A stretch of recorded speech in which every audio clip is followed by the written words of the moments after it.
Greetings, R. Frederick Riddle here, and I'm talking to you from my studio here at Christian News and Views. This is episode 18. But before we get to the actual news, I wanted to just show you something here. I'm going to move my camera, and let's try here. I want to show you something. Yeah, right there. I am working on my Christmas scene, and the whole idea is that I will hold on a minute while I get my camera back here. The whole idea is to there we go, is to get the I'm in the Christmas spirit. I usually wait until Thanksgiving to actually start it. Last year was my first year doing it by myself, but when Teresa and I did it before, we always started on around Thanksgiving. So it's around Thanksgiving, just haven't gotten there yet.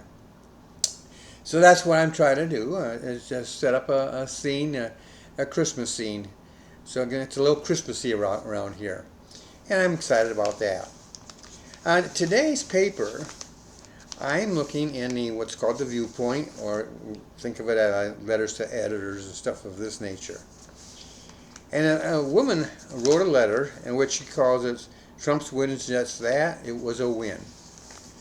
And so I thought that was a curious title, so I thought I'd read it, and I did. And I want to discuss that a little bit with you because I think she's obviously a liberal, and she is in denial. But it's a very interesting denial, and I thought I would, because I think it speaks of a bigger problem here in the United States, maybe even in the world. But I'm going to look at it. But I'm going to read it to you. It's a very short one, and so I'm going to read it to you. Let's be very clear. He did not win by a landslide, and his numbers do not translate to a mandate. He simply won. Trump's margin was 2.9 million votes, or 3.8% greater than Harris. Compare that to 2020, when Biden's margin was 7 million votes, or 9%. Moreover, Trump got only 2.2 million more votes this year than in 2020. And Biden's tally in 2020 is just under 4 million greater than Trump got this year. Trump's victory looks overly dramatic only because of our arcane, obsolete, inequitable electoral college system. So, in reality, Trump has neither a landslide nor a mandate. What he has is a win. Now let's see what he will do with it for the country, as opposed to himself and the rest of the plutocratic elite. Well, this is loaded with all sorts of errors and mistakes on her part, so we don't have time to go into real detail on all of it. But I do want to address some of it. First of all, she has a problem with numbers, understanding numbers in percents. 2.9 million votes in a national election, especially when you have a country that's supposedly divided half and half, that was a significant number. 2.9 million votes is a large vote tally. 3.8%. Greater than Harris. Well, 3.8%, you multiply that by the number, the total number, and you get it translates into numbers. And so she obviously doesn't understand how a small percent can actually be a large number. Or at least it doesn't look like she does. She keeps comparing this to 2020. Now, I'll get to that in a moment, but she says also, he only, in quotes here, I'm putting the quotes around it, only got 2.2 million more votes this year than in 2020. Again, the comparison in 2020. Biden's tally in 2020 is just under 4 million greater than Trump got this year. Well, first of all, she is dealing with an election, this 2020 election, which is, excuse me, fraught with fraud. Back then, and maybe she stopped reading or paying attention to the news back then, I don't know. But the courts would not even look at the evidence. Was there evidence? Yes. There was plenty of evidence, but the courts refused to look at it. Not looking at something is not the same thing as that something not existing. It just means they're not looking at it. And they had different reasons. Different judges gave different reasons. So we don't have time to get into that. But the case is that the evidence was there. They were not allowed to present it until more recent times. And very slowly, it's sort of like a leak oozing out very, very slowly. The facts are starting to come out that was not the safe, true, and honest election that it was broadcast to be. So, by any measure, you should not be using 2020 as a standard of any sort to compare to. It is, if you want to compare it to a previous election that he was in, then that would be 2016. And he did, and that was not a landslide, but he did win. And so if you're going to compare, that's the time you would compare to, not 2020. But here we get to where I think she needs to really go back to school. There's something she missed. She then attacked it and says that because of our arcane, obsolete, inequitable electoral college system. And so I'm going to bring that up a little bit here. I want to give you some facts. First of all, I looked up the word arcane, just to make sure I had it right. Arcane means obscure, secret, mysterious. Well, it is only mysterious or obscure if you didn't pay attention in school. I don't know about you. I'm 81 years old. And when I went to school, they taught government, and I think they still teach government today. And when they teach the government, they explain to you the Electoral College and how it is designed and worked. At least they did back when I was in school. And the idea is that it was just the opposite of everything she says. At that time, when our country was founded, it was brand new. It was invented by our founding fathers. There was nothing around that they looked at that compared to the Electoral College. There might have been a glimpse here or a glimpse there or something going on elsewhere that they drew on it, but the Electoral College itself came about because of our founding fathers. It was new. And by the way, I don't know of any country outside of ours that uses the Electoral College. Now, she might say that's an argument against it. Actually, it's kind of an argument for it. And let me explain that. You go around the world and you look. What countries have done is they look at our government and they say, well, I like this feature, I like this feature, and they'll copy those features. And then they bring those features into their existing government and try to make it blend in with what they have, with differences of success. Some have been able to do it fairly successfully. Some have been able to do it not successfully at all. Our system of government is very unique in the world. It was unique when they established it, and it is still unique today. And I contend it is still the best there is. I'll get to that in a minute. She used another word. She not only called it arcane, she called it obsolete. Well, again, like I said, it was brand new at that time and never duplicated. So it's not obsolete.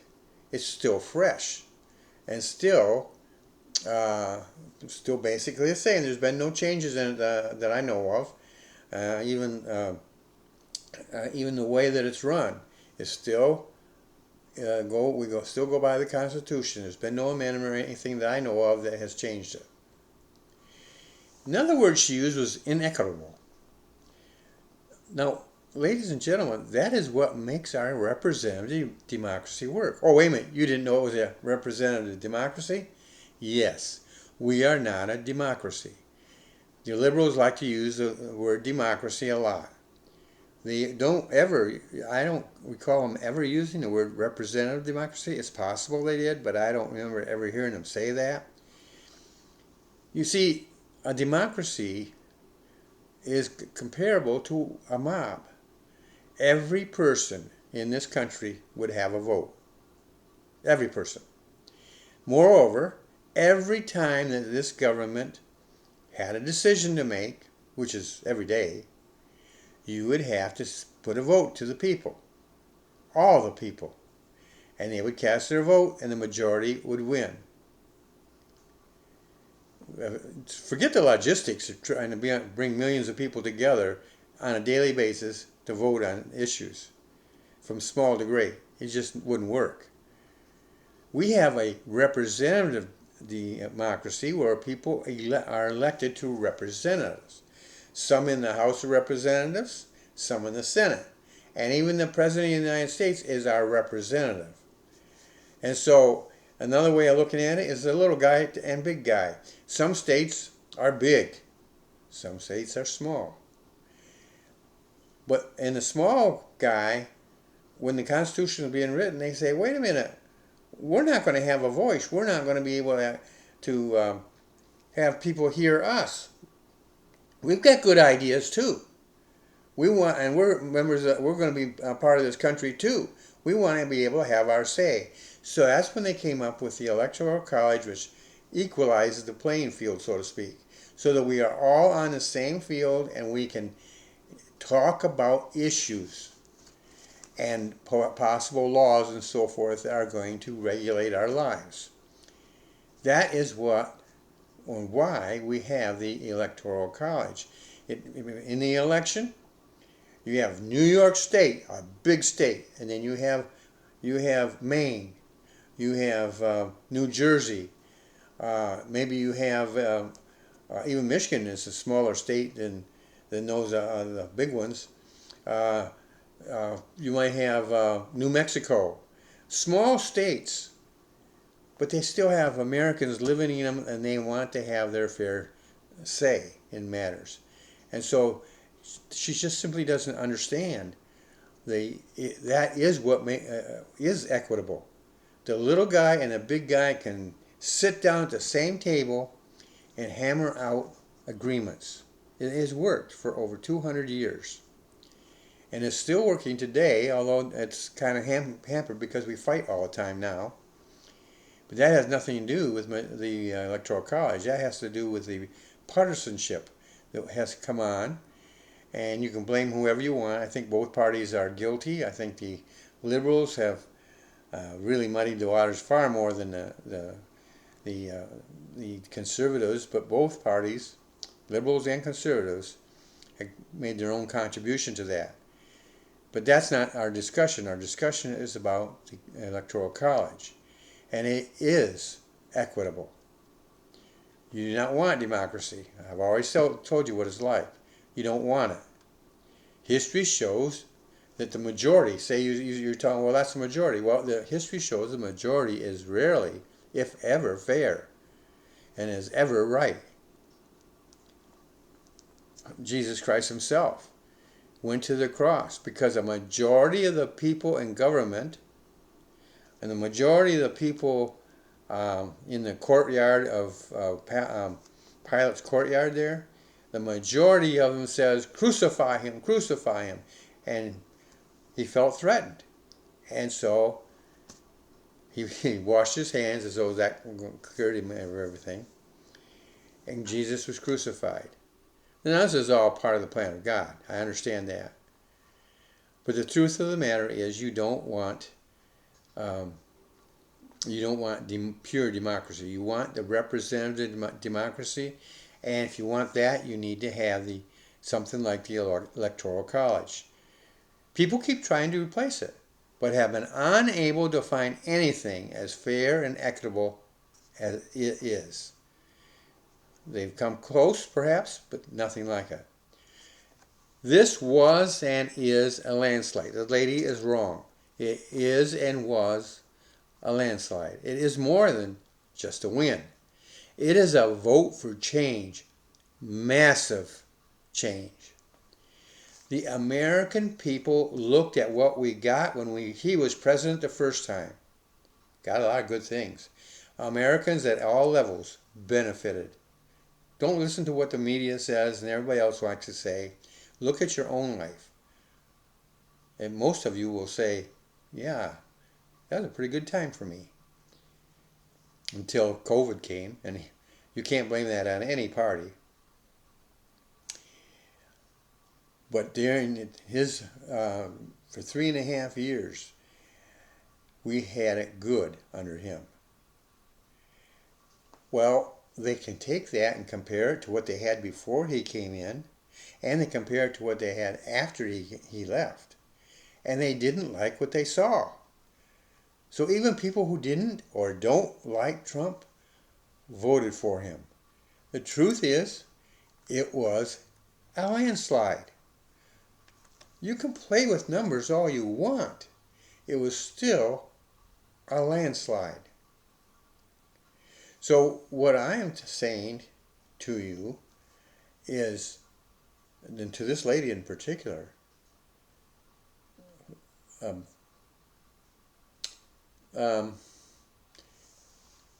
sit back and do what you said here. You said here, now let's see what he will do. That's what we do. And in fact, that's what we should always do, no matter who gets elected to the presidency or the House or to the Senate. Watch and see what they do. They make a lot of promises. Presidential candidates make promises they can't possibly keep unless they have Congress at their side. You know, I don't care if you liked Obama or not, but Obama was our president. If you're a Christian, you should have been praying for him.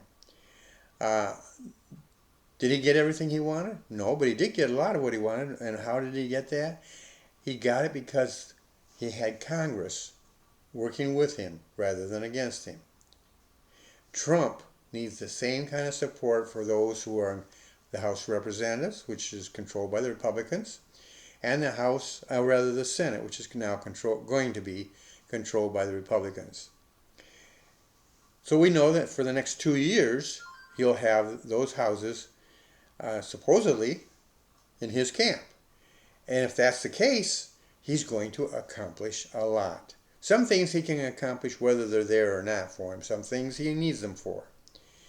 Same thing with Obama, same thing with Biden. Our government was designed with 3 parts: the legislative, the executive, and the judicial. And that the judicial would be in the Supreme Court primarily. We need all 3 to work together for the common good. And what can President Trump do that will make us, those of us that are Christians, happy? He will get government out of the way. He did it once before. In fact, while he was president the first time around, he actually consulted with religious leaders, Christian leaders. Now, I think he had them go to Washington, D.C. once a month, or maybe more often. Or maybe I think we had Zoom around that time. But nowadays he'll have Zoom available, or he can have Teams or whatever he prefers to use. But the thing is this, that he will be able to bring them together and, like he did back then, and say, here's an issue. I want to know what you think. And he did that, and he got input from them. And I think if you were to do a polling of those leaders, I think they were well satisfied. They didn't get everything they wanted, and he didn't get everything that he wanted. He listened to them. And he made, in some cases, I think he changed his mind. And he went with what they said. A president of the United States, he's not a pastor. When we voted for him, and when I voted for him, I did not vote for a pastor. I have a pastor, thank you. Very good one. Did I vote for a missionary? No, I did not vote for a missionary. I support missionaries. Did I vote for choir leader? No. But he has what they call the bully pulpit. And he can not preach. He can't, and I don't think he can sing. I've never been around him to hear, but I just a guess. But the thing is, what he can do, he can get government out of the way. He did that his first term. He got government out of the way so that Christians could worship God the way they wanted to worship Him. They could honor God the way they wanted to honor God. They could serve God the way they wanted to serve God. They could actually let God work in their lives, my life. I could let God work in my life and through me outward. People in business could do things the way God said to do them. He can do that by simply getting government out of the way. It worked then, and it will work now. And then that way, He now paves the way for America to be great again. America will be great again when we, the people of the United States, turn back to Him. He gave the Jewish people chance after chance after chance. They would fall into sin, they'd turn away from God, He would punish them, and He would bring them back. It was called a circle. Well, they're still in that circle. There's going to be a day when they're going to be back in His full graces again. There's going to be a day when they will once again be loving and serving God. Same thing with us. We as Christians need to worship God and allow Him to work in our lives. And we're to serve Him, to love Him, and to tell others about Him. And if government gets out of the way and we do our part, God will do His part. God is just waiting on us, folks. He's waiting on us to see whether we will let Him have His way in our lives and in our country. And if we do that, He's going to bless us. You and I might very well be in for a great and wonderful 4 years. You have a great day, and I'll talk to you again in the next episode. Oh, and don't forget, if you like this channel, just click on there and subscribe. You have a great day.